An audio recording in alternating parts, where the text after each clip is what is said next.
Yo, what up, y'all? My name's Arisa, and I want to start having some conversations around intersectionality, specifically the intersections that I deal with, being a black woman, bisexual, Christian. That in and of itself would lead a girl to therapy, and it definitely did. So I want to have the conversation because I feel like I'm not the only person who may struggle with these intersections, and maybe not specifically you struggle with these specific intersections, but you found that your intersections have brought in some trauma or some confusion to your life as well. So I want to have the convo. And if you know me, you know I like to throw a comedic twist on everything. So what I'm going to do first is I'm going to introduce you to my intersections. We got black, we got woman, we got bisexual, and we got Christian. And as you can see, I had to separate these two because, well, you know. You may be thinking, what are intersections? What's intersectionality?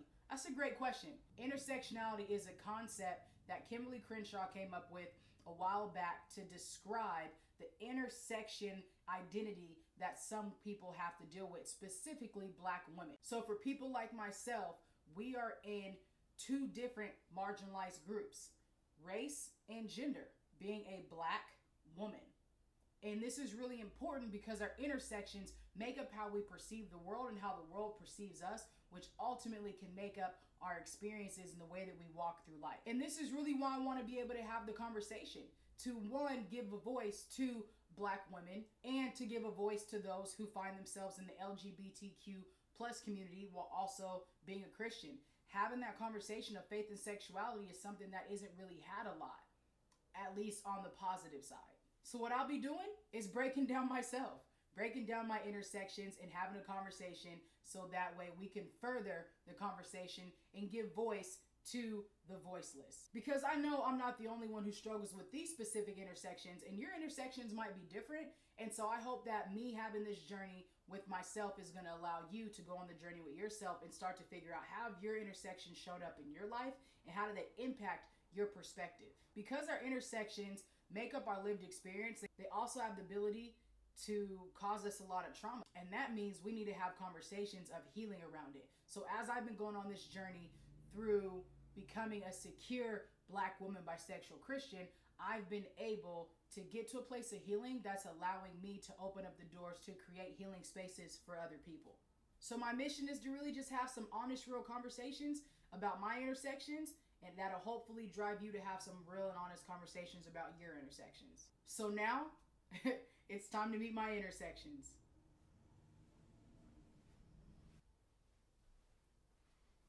What's up, everybody? I represent the black intersection of Arisa. You can call me Reese. Reason being is because growing up, a lot of my teachers had a hard time saying my name, so I thought it'd be cool to be able to have a nickname to shorten it up to make it easier on everybody. A lot of my conversations are going to deal with not ever feeling good enough, not ever feeling black enough, for multiple different reasons. And a lot of that is going to come from dealing with the intersection of being a Christian and how white Christianity suppressed a lot of my blackness and my black identity. So throughout this series, you'll hear me talk about what was it like to cultivate my identity as a black woman while also worshiping white Jesus. And what does that look like? And how do I reconcile with being black and being secure in being black while also having a lot of white traits due to white Christianity? This journey's been difficult because this is an aspect of myself that I'm just now being able to develop in the last few years because of the suppression and how heavy it was for so long in my life. But I can stand here today and say that I'm a secure black woman and the journey is ongoing. And so I'm excited to unpack this with you. Thank you for getting to know me. Again, I'm Reese Black.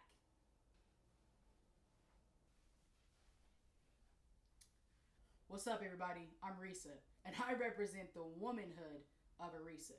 On this journey, I'm going to be having a lot of conversations of what it was like to discover my feminine side while sharing parts with bisexual and Christian. This is really important because through those aspects and through growing and learning what identity is, who I am as a woman has been suppressed by my sexual identity and by my faith. Navigating womanhood is something that's really hard, especially when you feel like you're being suppressed in multiple directions. So I'm looking forward to diving into what it feels like to be a part of this marginalized community and taking steps of empowerment because empowered women empower women.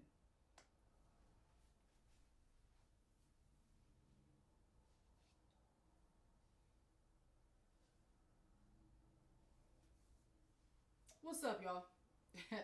I'm Fresh, and I represent the bisexual intersection of Arisa. Fresh is an identity that I came up with in high school to help identify with my sexuality and who I felt my identity was and came to be. So, I'm here to talk about that. I'm here to talk about how difficult it has been for me to even come to the surface and have the ability to smile while saying I'm bisexual. Specifically because I've had to deal with the intersection of Christianity always suppressing me for my entire life. And now that I'm in a space where I feel secure enough to be able to say that I'm a bisexual who also deals with Christianity, I want to be able to have the conversations with others. I'm not saying I got everything right, and I'm not here, hear me, I'm not here to convince you that this is right. All I'm here to do is have the conversation because it's been my lifelong, and when I say lifelong, I'm talking about 22 years to get to this space, to be able to have this conversation in this way, to be able to admit and to say that this is where my sexuality is. But I can't talk about my sexuality without talking about my faith and vice versa, and how one is suppressed the other. And so I'm looking forward to having conversations that deal with everything around faith and sexuality because it matters. If there's one thing that I've learned on this journey, the best thing that I can do is be true to myself. So let's get it, y'all. What's up, everybody? I'm Anna, and I represent the Christian intersection of Arisa. Anna's actually my middle name, and I was named after a woman in the Bible who spent her time praying and worshiping God. Now, it may seem like I'm the bad guy here, but I'm really not. I was just doing what I was taught to do through white Christian beliefs. And now I'm here to right my wrongs. Back in the day, I was real prude and judgmental and didn't have any space for an inclusive faith. And now that I'm older and I'm a little bit more mature and I've been through a little bit more life, I'm seeing that the Jesus that I serve is an inclusive Jesus. And it makes space for Black people. It makes space for women, and it definitely makes space for those representing the LGBTQ community. It's taken a long time to get to this space, and that's why I'm here to have the conversation. So that way I can explain how I'm able to reconcile how the other parts of me, being Black, a woman, and a bisexual, has the ability to still believe that God is dope, to still believe that Jesus loves me and he loves you. And so a lot of the conversations I'm going to have are going to be around how, why. And I'm not going to have the answers to everything, but I want to be able to at least talk about it because I think that it's necessary. And so as I stand here today, I want to say I'm sorry. I want to say I'm sorry to anybody who has ever been hurt by a Christian, by the church, because I know that that was not the Christ in them. I know that that was not Christ wanting, is for you to be hurt by the church and by his people. And I'm not perfect by any means, but I believe in progression. And I believe in inclusivity. I believe in an inclusive Christ. I believe in love. I believe that love conquers all things. And I believe that that's who Jesus was. And that is why I'm here today to have this conversation. So I hope that on this journey with us, you're able to learn a little bit things. And again, I'm not here to convince anybody of anything.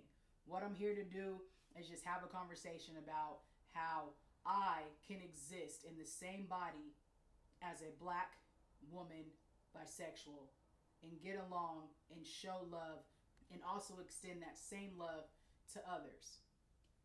I'm not perfect, but that's also not my job. That's Jesus' job, and I'll leave that up to him. But the one thing that I want to say out of all of this, and the best thing about this entire journey, is that I found out that Jesus loves me regardless for who I am. And what matters most is that I love me for who I am. Regardless of all the intersections that make up me, at the end of the day, I can only be Arisa. And me getting to a space of being able to accept who I am, accept my intersections, and be happy with that has been the best thing that I've ever experienced. And I encourage you to do the same thing. I look forward to going on this journey with you as we engage in getting to know my intersections. I'm Arisa. These are my intersections. I hope you tune in to Intersectionality Saturday Conversations with Myself.